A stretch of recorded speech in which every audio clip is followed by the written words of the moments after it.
రెండు చేతులతో చప్పట్లు కొడుతూ మనం ఆరాధిద్దాం, ఆయనను మహిమపడదాం, ఆయన్ని కనపడదాం.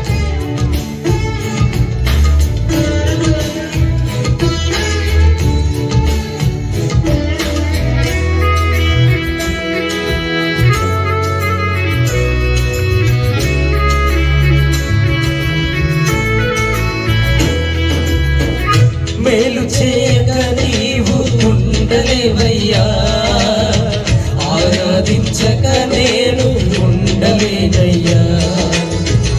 మేలు చేయక నీవు ఉండలేవయ్యా, ఆరాధించక నేను ఉండలేనయ్యా. యేసయ్యా యేసయ్యా యేసయ్యా యేసయ్యా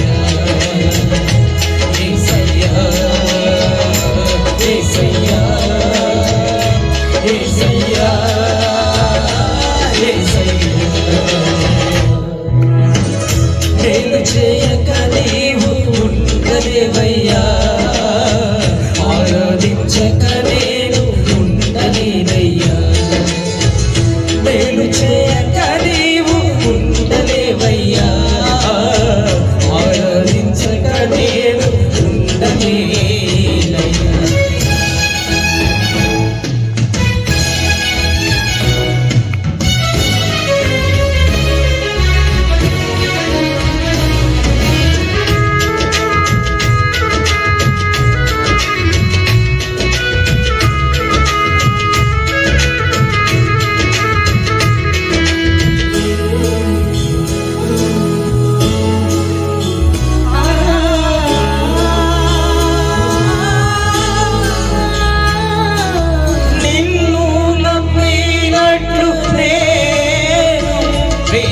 ఎవరిని నమ్మాలేదయ్యా, నీకు నాకు మధ్య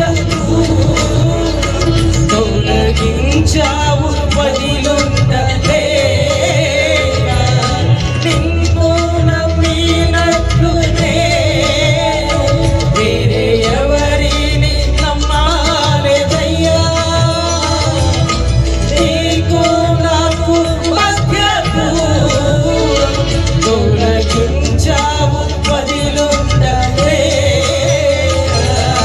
ఆనందం కోరేవాడా, ఆశలు తీర్చేవాడా, ఆనందం కోరేవాడా, ఆశలు తీర్చేవాడా, ప్రియలున్న ప్రేమ నిజమైన కన్యక నాది. యేసయ్యా యేసయ్యా యేసయ్యా యేసయ్యా యేసయ్యా యేసయ్యా యేసయ్యా యేసయ్యా. మేలు చేయక నీవు ఉండలేవయ్యా, ఆరాధించక నేను ఉండలేనయ్యా. మేలు చేయక నీవు ఉండలేవయ్యా, ఆరాధించక నేను ఉండలేనయ్యా.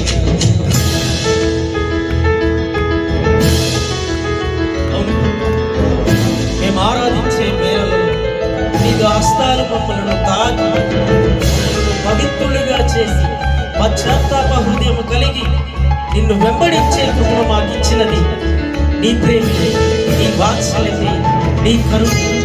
మా జీవితాలలో చెదిరిపోయిన మా జీవితాలను వెతికి రక్షించి నీ నిత్య రాజ్య వారసులుగా మమ్మల్ని చేర్చుటకు, మమ్మల్ని అప్పున ప్రేమించి అప్పున చేర్చుకున్నా మా గొప్ప దేవుడవు నీవేనయ్యా అని అందరం కలిసి గలవెత్తి పాడుతూ ఆయన నామాన్ని కీర్తిద్దాం. హల్లెలూయా.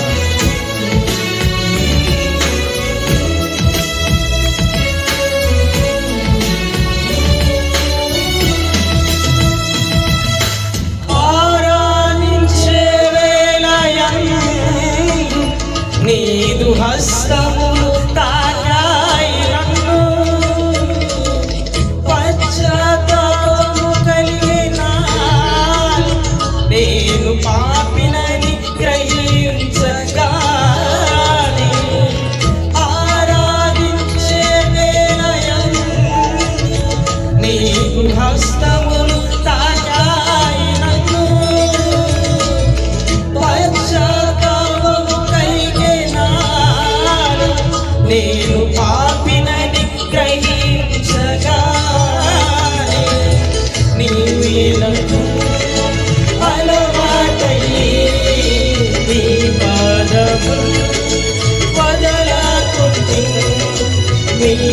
నీలకు అలవాటయ్యి నీ పాదములు పడరాకుంటే నీకిష్టమైన దారి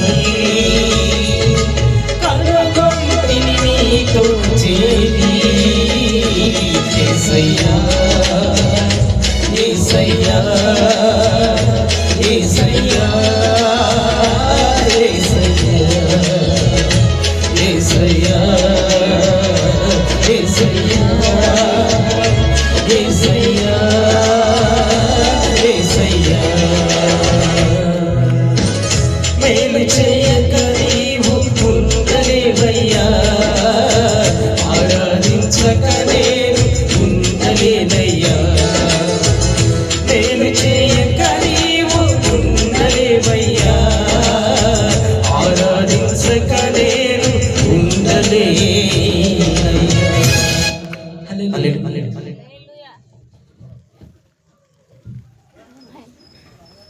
హల్లెలూయా.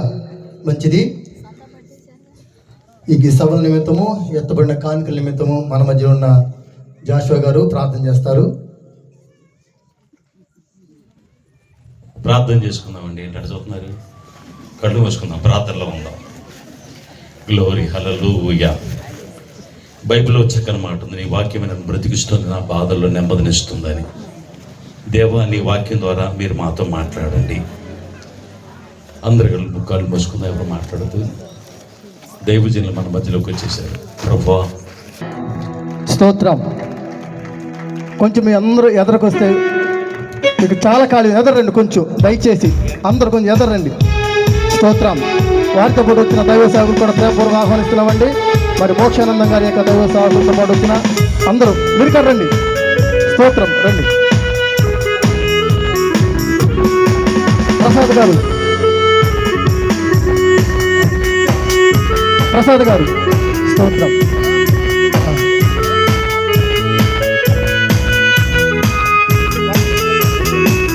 స్తోత్రం. మన మధ్యలో ఉన్న దైవ సాకులు మరి రెవరెండ్ జోసెఫ్ భాయ్ గారు వాక్యపట్టణంలో నుండి కీర్తన గ్రంథము 23 చదివి మనకు వినిపిస్తాడు. ఆయనతో పాటు మనకు ఏకీభవిద్దాం.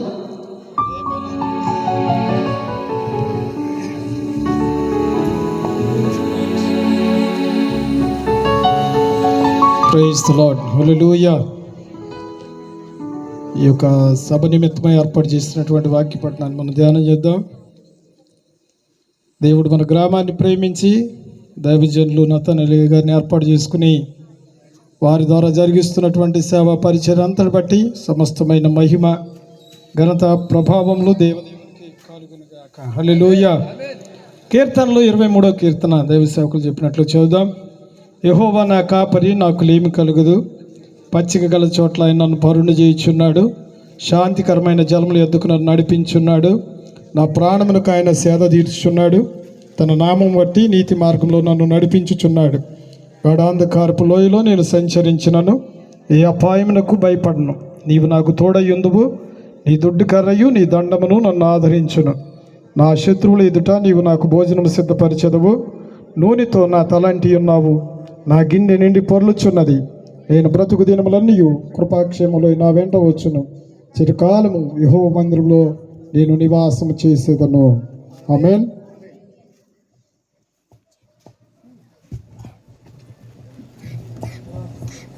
హల్లెలూయా. ప్రసాద్ గారు ప్రార్థన చేస్తారు. తండ్రి, నీ స్తోత్రం. వాక్యము ద్వారా నాతో మాతో మాట్లాడండి. ఆశ కలిగిన ప్రాణాన్ని తృప్తిపరిచినట్లు ఈ రాత్రి వాక్యం కొరకే చేతులెత్తుతున్నాం. హల్లెలూయా. మీ దాసుని అభిషేకించండి. వాక్యపు యొక్క శక్తి ప్రభావం వల్ల ఈ స్థలములో పనిచేయునుగాక. ఎవరు ఎటువంటి హృదయాలతో ఉన్నారో మీరు మాత్రమే తెలుసుకున్నటువంటి దేవుడు అయి ఉన్నావు. హృదయాంతరంగములను ఎరిగిన యెహోవా మోషేతో మాట్లాడినట్లు, యెహోషువతో మాట్లాడినట్లు, సౌలుతో మాట్లాడి పౌలుగా మార్చిన దేవా, ఈ రాత్రి అనేకులతో మాట్లాడమని ప్రార్థిస్తూ యేసు నామమున నడుచున్నాం తండ్రి. ఆమేన్. Praise the Lord. హల్లెలూయా. ఆరాధన చేసుకుందామండి. అందరూ మన హృదయాలను సిద్ధపరచుకుందాం ప్రభు సన్నిధిలో. స్తోత్రం. ప్రభువు సన్నిధిలో మనమందరం కూడుకున్నాం. దేవుని బిడ్డలారా, హృదయాలను సిద్ధపరచుకుందాం. ఈ ఆరాధన తర్వాత దైవజనులు చెప్పే ప్రతి మాట నీ హృదయాన్ని కదిలించాలి. అనాలోచితంగా కూర్చోవద్దు బిడ్డ. దేవుడు ఒక అద్భుతం నీ జీవితంలో ఈ రాత్రి జరిగించబోతున్నాడు. పడిపోయినటువంటి ప్రాకారాలు తిరిగి కట్టినట్టుగా నీ కుటుంబాన్ని ప్రభు ఈ రాత్రి వాక్యము ద్వారా కట్టబోతున్నాడు. అందరం కూడా సంతోషంగా ఆరాధన చేసుకుందాం.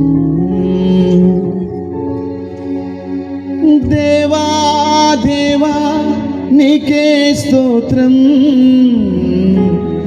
దేవా దేవా నీకే స్తోత్రం, దేవా దేవా నీకే స్తోత్రం, దేవా దేవా నీకే స్తోత్రం. నీవు నా తోడు ఉన్నావయ్యా, నాకు భయమేల నా యేసయ్యా. నీవు నాలోనే ఉన్నావయ్యా, నాకు దిగులేల నా మెస్సయ్యా.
సంతోషంగా పోదామా? నాకు దిగులేల నా యేసయ్యా. కష్టాల్లో బాధల్లో తోడైంది దేవుడు. ఈరోజు వాక్యం ద్వారా దేవుడు మాట్లాడబోతున్నాడు. అనాలోచన కూర్చోవద్దు, నీ మనస్సును నిరంతరాలు చూడబోతుంది. అయ్యా సేవకుడి ద్వారా వాక్యము దొరికే కాలములనైనా సరి చేయబడాలయ్యా. రెండు చేతులు ఆకాశం వైపు చాచి చెప్పులు వల్ల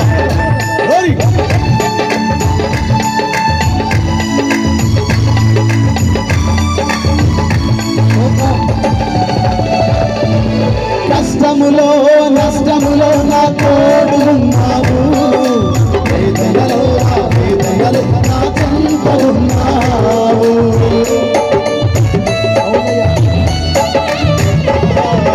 కష్టములో నష్టములో నా తోడు ఉన్నావు, వేదనలో నా వేదన తలుపులు తెరిచే సర్వతి పడదమా దేవా దేవా నీకు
Receive the Holy Ghost. Holy అభిషేకం. దేవుని ఆత్మశక్తి నింపబడాలి. దేవుని అభిషేకం నింపబడాలి. లేబరమ శబరకతలో నింపబడాలి. రేబెకబలమ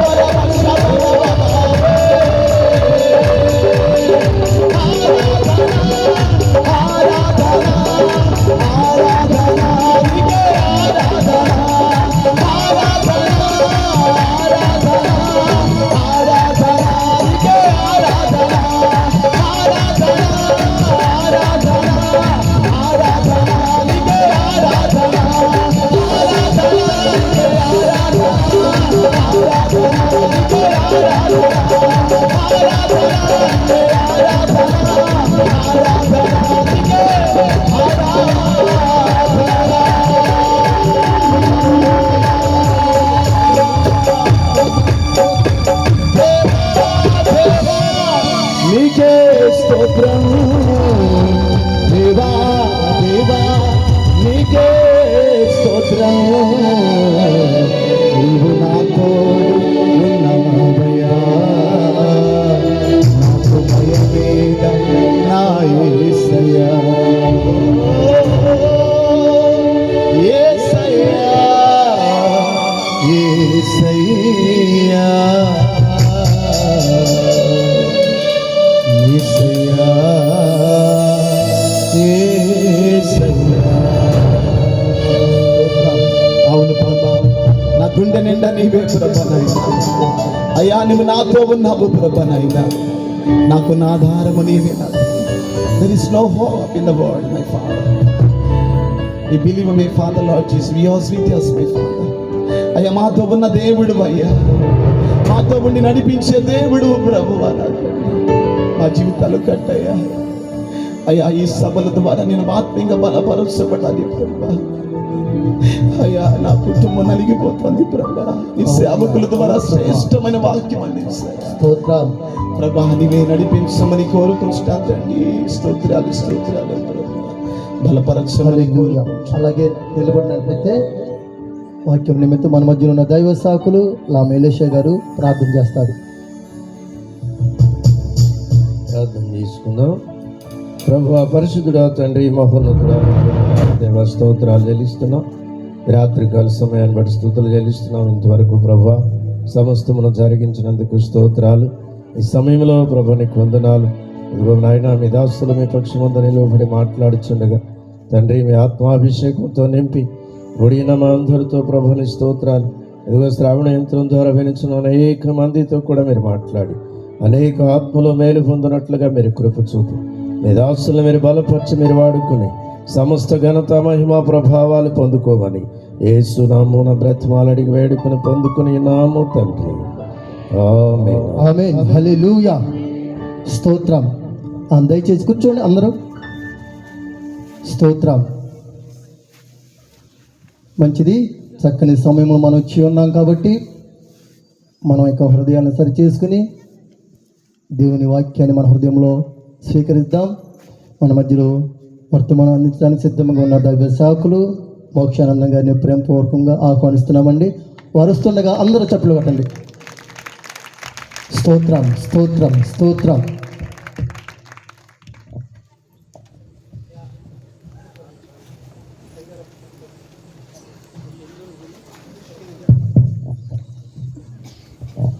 స్తోత్రం.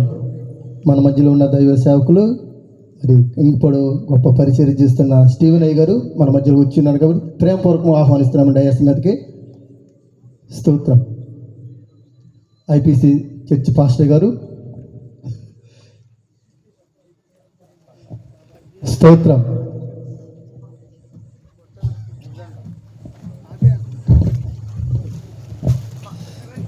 దేవుని పరిశుద్ధ గణనామానికి మహిమ కలుగునుగాక. ప్రభు అయిన యేసుక్రీస్తు నామములో మీ అందరికీ శుభములు. ఎఫెక్ట్స్ తీసేయండి. పాట పాడేటప్పుడు మాత్రమే. కూడి వచ్చిన మీ అందరికీ ప్రభు అయిన యేసుక్రీస్తు నామములో శుభాలు, వందనాలు తెలియజేస్తున్నాను. అందరికీ వందనాలండి. నన్ను ఇక్కడ ప్రేమతో ఆహ్వానించిన అభిషక్తులైన దైవజనులు పి నతానీలయ్య గారు, మార్తమ్మ గారికి ప్రత్యేకమైన వందనాలు. నాకు పరిచయం చేసిన పాస్టర్ గారు రజనీష్ గారికి ప్రత్యేకమైన వందనాలు. వెనుకున్న దైవజనులందరికీ, అభిషక్తులైన దైవజనులు, నాకు పేర్లు అందరే తెలియవు. మా స్టీఫెన్ అయ్య గారి, అలాగే జాషువా గారి, నాతో పాటు వచ్చిన ప్రసాద్ అయ్య గారికి ప్రత్యేకమైన వందనాలు. ఇక్కడ ఉన్న దైవజనులందరికీ ప్రత్యేకమైన వందనాలు. మరి మా చర్చిలో ప్రతి నెల 3 రోజులు కోటాలు పెడతాను. ఈ పాటికి వెళ్ళిపోతారు ఇళ్ళకి అందరూ. ఈ పాటికి వెళ్ళిపోతూ ఉంటారు. 9:15, 9:20 ముగించేస్తాను సభలో. కానీ ఇప్పుడు టైం ఎంత అయిందంటే 9:37. ఓకే, అందుచేత ఇది నాకు ముగించే టైము. మీకైతే ఇది ఇప్పుడు ఆరంభించే టైం. వాక్యం ప్రతి రాత్రి ఒక చోట మీటింగ్ ఉంది నాకు. నిన్న మధుర దగ్గర మీటింగ్, మొన్న కలవపాములో మీటింగ్. ఇట్లా ప్రతి రాత్రి మీటింగ్ ఉంది. మీకు సంవత్సరానికి 3 రోజులు, మాకు సంవత్సరానికి ప్రతిరోజు. కాబట్టి ప్రతిరోజు మాకు అలసట ఉంటుంది, నిద్ర లేమి ఉంటుంది. అంచేత నిద్ర లేకపోతే మనిషికి చాలా అనారోగ్యమే. కాబట్టి మీరు కూడా పెందలకాడ పడుకోవాలన్నా పెందలకాడ రావాలి, మేము కూడా పెందలకాడే ముగించాలి. దేవునికి స్తోత్రం. సరే, ఏది ఏమైనా సంవత్సరానికి ఎంతో ప్రయాసపడి కర్మేల్ ఫెయిత్ చర్చ్ వారు యేసుక్రీస్తు రాకడ వర్తమాన సభలని చక్కని టైటిల్తో మీటింగ్స్ ఏర్పాటు చేశారు. కనుక నాకు ఇవ్వబడిన సమయాన్ని నేను వినియోగించుకుని కొన్ని మాటలు మీకు తెలియచేయాలని ఆశపడుతున్నాను. ఓకే, సమయం అర్థం చేయకుండా వాక్యంలో నుంచి మార్కు సువార్త 13వ అధ్యాయం 37వ వాక్యాన్ని చదువుకుందాం. నేను మీతో చెప్పుచున్నది అందరితో చెప్పుచున్నాను, మెలకువగా ఉండుడనెను. చిన్న ప్రార్థన. తండ్రి, చదవబడిన వాక్యం ద్వారా నాతో స్పష్టంగా మీరు మాట్లాడుదురుగాక. మీరు మాకు బోధించండి, నేర్పించండి ప్రభువా. మాకేమీ తెలియదు ప్రభువా, మాకేమీ రాదు నాయనా. మీరు చెప్పకపోతే, బోధించకపోతే, నేర్పించకపోతే మేమేం చెప్పలేము ప్రభువా, మేము బోధించలేము నాయనా. బిడ్డలు అర్థం చేసుకోలేరు ప్రభువా. ఈ చదవబడి వాక్యం నుండి నాతో స్పష్టంగా మాట్లాడండి. వెనుబుద్ధినివ్వండి, గ్రహించే మనసు ఇవ్వండి. యేసు నామములో అడుగుచున్నాము తండ్రి, ఆమేన్. ఓకే, మీరు ఎంతసేపు ఉంటారో నాకు తెలియదు. మరి పాస్టర్ గారు అన్నారు, పాస్టర్ గారు ఎంతసేపు చెప్తారో తెలియదు అన్నారు. నా సంగతి అయ్యగారికి తెలియదు. నాకు 3 గంటలన్నా కావాలి ముచ్చటగా. 9:30 కలుపుకుంటే 10:30, 11:30, 12:30. ఇక మీరు 12:30కి వెళ్తారనమాట. అందుచేత మరి ఆ విషయాన్ని గమనించాలి. అయితే నేను కూడా అలసిపోయి ఉంటున్నాను, మీరు కూడా తడిలో కూర్చున్నట్టున్నారు, నాకు అర్థమవుతుంది. తడిలో కూర్చున్నట్టున్నారు, నన్ను కూడా తడిలో నిలబెట్టినట్టున్నారు. అంటే అందరూ తడిలో ఉన్నట్టున్నాం, కొంచెం చిరాకుగా ఉన్నట్టుంది మీకు కూడా. అందుకే నేను తొందరగా మీకు పంపించేస్తాను. ఓకే, మనం చదువుకున్న వాక్య భాగం మార్కు సువార్త 13వ అధ్యాయం 37వ వాక్యం. ఈ చదువుకున్న వాక్య భాగం యొక్క సందర్భం యేసు ప్రభు యొక్క 2వ రాకడ సూచనలు చెప్పడానికి యేసయ్య నిర్ణయించి ఆ సూచనలన్నీ చెప్తున్నప్పుడు యేసు ప్రభు వారు చెప్పిన మాట ఇది. యేసు ప్రభు 2వ రాకడ సూచన గుర్తుపెట్టుకోవాలి. మొదటి రాకడ కాదు, 2వ రాకడ సూచన. యేసు ప్రభు యొక్క 2వ రాకడ సూచనల గురించి మాట్లాడుతున్న సందర్భం అది. యేసు ప్రభు వారు ఆయన శిష్యులు యెరూషలేం పట్టణంలోకి ప్రవేశించారు. ఈ పట్టణం చూడండి ప్రభువా, ఈ దేవాలయం చూడండి ఎంత బాగుందో అని యేసయ్యకి చూపించారంట. ఆ రోజు చూపిస్తే యేసయ్య అన్నాడు, నా కళ్ళకి మీరు గొప్పతనం చెప్తున్నారు, వైభవం చెప్తున్నారు, కానీ నా కళ్ళకి వీటి నాశనం కనబడుతుంది అన్నారు. యేసయ్య చెప్పిన మాట ఏదైనా కరెక్ట్ అవుతుంది, తీసేయడానికి వీల్లేదనుకున్నారు శిష్యులు. ఒకరోజు ఏకాంతముగా ఆయన దగ్గరికి వెళ్ళారు. ఒలీవల తోట దగ్గర, చెట్ల దగ్గర ఉన్నప్పుడు యేసయ్యని ఏకాంతంగా కలుసుకుని ప్రభువారిని అడుగుతున్నారు. ఏమనంటే, బోధకుడా, ఇవి ఎప్పుడు జరుగును అని. ఏవి? ఈ పట్టణము, ఈ దేవాలయం. పట్టణము, దేవాలయం, పట్టణము, దేవాలయం. ఎవరిది దేవాలయం? ఎవరిది పట్టణం? ఇజ్రాయేలులకి ముఖ్య పట్టణం, రాజధాని. అది భూమికి నట్ట నడుమను ఉంది అని యెహెజ్కేలు గ్రంథంలో మనం చూస్తాం. భూమికి నడుబొడ్డున నట్ట నడుమున ఉన్నటువంటి పట్టణం యెరూషలేం పట్టణం. ఆ పట్టణం బట్టి ఇశ్రాయేలులందరికీ అతిశయం. ఇశ్రాయేలీలకు కొన్ని అతిశయాలు ఉంటాయి. అతిశయాల్లో ఒకటి, వారి పట్టణాన్ని బట్టి అతిశయపడతారు. ఎందుకంటే ప్రపంచంలో నేను ఇది కోరుకున్నాను అని చెప్పగలిగిన ప్రాంతం ఏదైనా ఉందంటే భూలోకంలో దేవుడు చెప్పిన ప్రాంతం పేరు పెట్టి యెరూషలేము పట్టణమే. నేను దీనిని కోరుకున్నాను, ఇక్కడే నేను నివసిస్తాను, నా చెవులు ఇక్కడ ప్రార్థన చేస్తే వింటాయి, నా కనులు చూస్తాయి, నా మనసు ఇక్కడే ఉంటుంది అని ప్రభు చెప్పాడు. అందుకే ఇప్పటికి ఇశ్రాయేల్ అక్కడ మందిరం లేకపోయినా వాళ్ళకున్న చిన్న గోడ దగ్గరికి వెళ్ళి ఊగుతూ ప్రార్థన చేసుకుంటారు. ప్రభు చెప్పాడు కదా, నా మనసు ఇక్కడే ఉంటుంది, నా కనుదృష్టి ఇక్కడే ఉంటుంది, నా చెవులు వింటాయి మీ ప్రార్థనలను. అందుకని దాన్ని బట్టి అతిశయపడతారు, మందిరాన్ని బట్టి అతిశయపడతారు, గర్విస్తారు. వారి జాతిని బట్టి కూడా అతిశయపడతారు. జాతి, వారి పితరులను బట్టి అతిశయపడతారు. అబ్రహాము సంతానమని గర్వపడకండి అని బాప్తిస్మం ఇచ్చి యోహాను చెప్పాడు కదా. కాబట్టి ఇన్ని అతిశయాలు, ఇన్ని గర్వాలు, వాళ్ళకు గొప్పతనాలు ఉన్నాయి. ఈనాడు కూడా చాలామంది ఇలాంటి గొప్పతనాలు, అతిశయాలతో చెప్పుకుంటేనే గడిపేస్తున్నారు. మా ఊరు చూసావా ఎంత గొప్పదో, మా వాడ చూసావా ఎంత గొప్పదో, మా రోడ్లు చూసావా ఎంత గొప్పవో, మా కులం చూసావా ఎంత గొప్పదో, మా మా మా ఏమంటారు పితరులు చూసారా ఎంత గొప్పవాళ్ళు అన్నట్టుగా, మా పూర్వీకులు గొప్పవాళ్ళు అన్నట్టుగా అతిశయపడేవాళ్ళు కొందరు ఉన్నారు. ఇలాగే దేవాలయం చూసావా ఎంత గొప్పదో అంటారు. కొంతమంది దేవాలయం చూసి మురిసిపోతారు. మా దేవాలయం చూడు ఎంత బాగుందో, మా మందిరం చూడు ఎంత గొప్పదో. నేను అంటాను, ఈ అతిశయాలన్నీ ప్రభు కొట్టిపారేశాడు. దేవాలయము కంటే గొప్పవాడు ఇక్కడ ఉన్నాడు. పితరుల గురించి మాట్లాడుతున్నప్పుడు అబ్రహాము కంటే ముందున్నవాడని పితరుల గొప్పతనాన్ని బట్టి అతిశయించేవారు అతిశయం కొట్టివేశాడు. కాబట్టి యేసయ్య అన్న మాటకి వీళ్ళు వెంటనే నమ్మి చెప్పింది జరుగుద్దని, ఇవి ఎప్పుడు జరుగును? ఏవి? ఈ పట్టణము నాశనం, ఈ దేవాలయం నాశనం ఎప్పుడు జరుగుతాయి ప్రభువా అని అడుగుతూ కూడా ఇంకో 2 ప్రశ్నలు అడిగారంట శిష్యులు. ఏకాంతముగా ఉన్నప్పుడు నీ రాకడకును యుగ సమాప్తికి నీ సూచనలు ఏంటి అని 3 ప్రశ్నలు అడిగారండి. ఈ 3 ప్రశ్నలకు సమాధానమే యేసయ్య చెప్పిన సమాధానమే 3 అధ్యాయాల్లో చూస్తాం. అంటే మత్తయి సువార్తలో 24 అధ్యాయం, మార్కు సువార్తలో 13వ అధ్యాయం, లూకా సువార్తలో 21వ అధ్యాయం. ఈ 3 అధ్యాయాలు కనుక మీరు తర్వాత చదువుకోండి, యేసు ప్రభు 2వ రాకడ సూచనలు కనబడతాయి.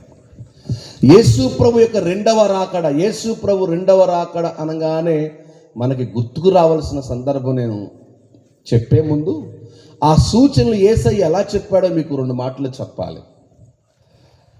ఆ సూచనలన్నీ కూడా 24వ అధ్యాయం మత్తయి సువార్త, 13వ అధ్యాయం మార్కు సువార్త, 21వ అధ్యాయం లూకా సువార్త, 3 భక్తులు కూడా వివరించారు యేసయ్య చెప్పిన సూచనలు.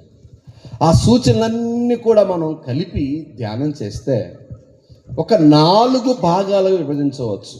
నెంబర్ 1, 1 యూదుల మధ్యలో జరుగుతున్న గుర్తులు. చెప్పండి, ఎక్కడ? అది యూదులు అనగా ఇశ్రాయేలు ప్రజల మధ్యలో జరుగుతున్న సూచనలు చెప్పాడు ప్రభు. ఇశ్రాయేలు దేవుడి చేత ఎన్నుకోబడిన వాళ్ళు, జగత్తు ఉత్పత్తి మొదలుకొని ఎన్నుకోబడిన ప్రజలు. అద్భుతం చెప్పనా, ఇంతకంటే గొప్ప ఎన్నిక ఏంటో చెప్పనా? జగదుత్పత్తికి ముందే ఏర్పరచబడింది క్రీస్తు సంఘం. చెప్పలు కూడా తెలుసోదించాలి గట్టిగా. హల్లెలూయా. ఇప్పుడు చెప్పండి, జగదుత్పత్తికి మొదలుకుని అంటే లోకం పుట్టినది మొదలుకుని ఏర్పాటు ఇశ్రాయేలుది, లోకం పుట్టక ముందు ఏర్పాటు యేసు రక్తంలో కడగబడిన వాళ్ళదే. ఆమేన్ చెప్పండి. ఏది గొప్ప? యేసు రక్తం కడగబడిన వాళ్ళు ఎప్పుడు నిర్ణయించబడ్డారు?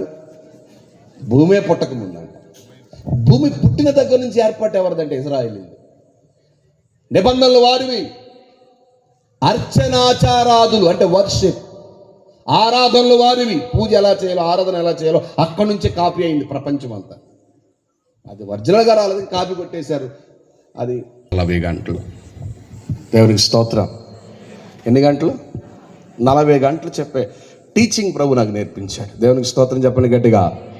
ఓకే, అది పక్కన పెట్టేద్దాం. యేసు ప్రభు 2వ రాకడ సూచనలో మీకు అర్థం కావడం కోసం ఈజీ మెథడ్లో చెప్పాలంటే, భూమి మీద జరిగే గుర్తులు ఏంటయ్యా అంటే, ఊరికే కొట్టే తెచ్చేలాగా చెప్తా.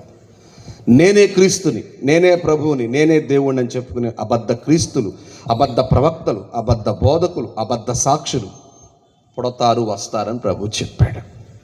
భూమి మీద జరిగే గుర్తులు ఏంటయ్యా అంటే ఇది మాత్రమే కాదు, అక్కడక్కడ తెగుళ్ళు, అక్కడక్కడ కరువులు, అక్కడక్కడ భూకంపాలు, అక్కడక్కడ యుద్ధాలు జరుగుతాయి, చూసుకోండి అన్నాడు. ఈ మాట గుర్తుపెట్టుకోండి. అక్కడక్కడ తెగులు అనగానే ఎవరికి ఇప్పటికీ అర్థం కాలేదు. ఇప్పటికంటే 2020 మార్చి 22 వరకు అర్థం కాలేదు. అంతకుముందు తెగులు లేవంటే ఉన్నాయి. ఎయిడ్స్, ఆ టైంలో ఎయిడ్స్ వచ్చిన కొత్తలో ఈ మధ్య గవర్నమెంట్ హెల్త్ డిపార్ట్మెంట్ వాళ్ళు బోర్డులు రాసేవాళ్ళు, ఇట్లాగా రకరకాల కొటేషన్స్ పెట్టేవాళ్ళు. ఆ కొటేషన్స్లో ఒక కొటేషన్ ఏంటి తెలుసా? పులి రాజాకి ఎయిడ్స్ వస్తుందా అని. ఏంటంటే పులి రాజాకి ఎయిడ్స్ వస్తుందా అని పెట్టేవాళ్ళు. నేను ఒక ఆయన హెల్త్కి సంబంధించిన ఒక ఆయన అడిగాను. నాకు అర్థం కాదు, నేను చాలాసార్లు తెలియదు నాకు ఈ సెంటర్లో, ఈ సిటీలో. అంటే నేను ఒక చిన్న సిటీలో సేవ చేస్తున్నప్పుడు అప్పుడు అడిగా, నేను 2001లో అడిగా నేను. అప్పుడు ఆయన చెప్పాడు, ఏం లేదండి, దీని అర్థం ఏంటంటే పులిలాంటోడుగా ఉన్నాడా, పులిలాగా ఉన్నాడా, వాడికి కూడా ఎయిడ్స్ ఉండే అవకాశం ఉంటుంది, జాగ్రత్త పడండి అని చెప్పడానికి ఇలా రాసామండి. పులిరాజాకి ఎయిడ్స్ వస్తుందా అని అట్లా కొటేషన్ ప్రశ్నార్థకంగా పెడితే అందరికీ అది క్వశ్చన్గా ఉండి అలా అడుగుతారు, అప్పుడు ఖచ్చితంగా ఆ జాగ్రత్త పడే అవకాశం ఉంటుందని అలా రాసామండి అని చెప్పాను. ఎయిడ్స్ అంటే ఎవరు పట్టించుకోలేదు. సైన్ ఫ్లూ, యాంథ్రాక్స్, ఎబోలా ఇలాంటి వైరస్లు వచ్చినప్పుడు ఎవరు మనసును పెట్టలేదు. ఎప్పుడైతే 2020 మార్చి 22 లాక్డౌన్ పడగానే అర్థమైంది, ఒక తెగులు వస్తుందంట, మన మీదకి వచ్చేస్తుందంట, చైనా నుండి దాటి మన దగ్గరకు వచ్చిందంట. అప్పుడు అందరికి అర్థమైంది తెగుళ్ళు అంటే ఇవే. బైబిల్లో చెప్పాడు, దేవుడే చెప్పాడు అని అందరు మెసేజ్లు పెట్టారు, వాట్సాప్లు పెట్టారు, ఏవో చెప్పుకొచ్చారు. తెగులు, అక్కడక్కడ తెగులు. చైనాలో జరుగుతున్నప్పుడు మనం చూసి నవ్వుకున్నాం. ఆ చైనాలో ముగించబడేసరికి మన దాకా వచ్చిన తర్వాత మనం ఏడిచాం. ఇలాగ అక్కడక్కడ తెగులు, తప్పించుకునే మార్గాలు ఉన్నాయి, కానీ తెగులు వచ్చేసింది. ప్రపంచం అంతటికి అర్థమైంది, యేసయ్య చెప్పాడు తెగుళ్ళు వస్తాయని. తెగులు అయ్యే లోపు వినండి, ఈ సెకండ్ వేవ్ కూడా అయ్యే లోపులో గమనించాలి, గాజా ఇజ్రాయెల్ మీద యుద్ధం అంటే మిసైల్స్ విసిరింది. అప్పటికి ఐరన్ డోమ్ వాళ్ళని కాపాడిందని, అప్పుడే కేరళ అమ్మాయి ఎవరో తప్పించుకుని పారిపోయిందని విన్నాం మనం. అక్కడే ఉంది పడిన చోటే అని. ఇది అయ్యేసరికి, ఇది అయిపోయిందిరా అనుకునేసరికి, గుర్తుందా, సెకండ్ వేవ్ వచ్చిందట ఆ టైంలో. ఇది అయ్యేసరికి పాకిస్తాన్లో కరువు, తర్వాత వెంటనే ఇవన్నీ కళ్ళ ముందే జరిగాయి. శ్రీలంకలో కరువు, టర్కీలో పెద్ద భూకంపం వచ్చింది, 1000 మంది చచ్చిపోయారు. అర్థమవుతుందండి. మరి ఇదంతా అయిపోయేసరికి రష్యా ఉక్రెయిన్ యుద్ధం, ఇది మొదలుకొని ఇంకా కూల్ అయిపోయింది, అంతా బాగున్నాం అనుకునేసరికి మరలా హమాస్ అనే పేరు మీద, హమాస్ అంటే బలత్కారులు అని అర్థం బైబిల్లో భాష. బలత్కారులు ఉండేది నోవాహు కాలంలో అని ఉందో చూసారా, ఆ పేరు నుంచే వచ్చింది. హమాస్ అనే పేరు మీద ఈ గాజా, ఈ పాలస్తీనియన్ ఏం చేశారు చెప్పండి, మళ్ళా యుద్ధం ప్రకటించారు. ఇది అయిపోయింది అనుకునేసరికి మళ్ళీ ఈ మధ్య మళ్ళీ మొదలయ్యింది ఇరాన్ ఇజ్రాయెల్ యుద్ధం. అమెరికా వాటి మీద యుద్ధం చేస్తుంది ఇజ్రాయెల్ కలుపుకొని. ఇవన్నీ మన కళ్ళ ముందే కనపడుతున్నాయి. అంటే యుద్ధాలు, తెగుళ్ళు, అక్కడక్కడ కరువులు, అక్కడక్కడ భూకంపాలు, అంటే మన కళ్ళ ముందే జరుగుతున్నాయని గుర్తుపెట్టుకోండి. యేసుప్రభు చెప్పిన మాట ఏంటంటే ఇవన్నీ రాకడ సూచనలు. అవి చెప్పేటప్పుడు యేసయ్య చెప్పిన మాట, ఇవన్నీ జరుగుతుంటే మీరు చేయాల్సిన పని ఏంటంటే, నేను ద్వారము దగ్గరే ఉన్నానని గుర్తుపెట్టుకోండి. ఎవరికి స్తోత్రం. యేసయ్య చెప్పాడు, ఆయన సిలువకు అప్పగించబడే ముందు మేడగదిలో కూర్చుని ఆయన రొట్టె ద్రాక్షరసంతో నా శరీరము నా రక్తముగా దీన్ని తీసుకోండి అని చెప్తూ నేను వెళతాను, మరలా వచ్చి మిమ్మలను తీసుకుని వెళతానని యేసయ్య చెప్పినప్పుడు మరలా వచ్చేదను అని చెప్పాడు. ఇదే మాటని యోహాను కనపడ్డాడు దగ్గర 96వ సంవత్సరంలో క్రీస్తు శకం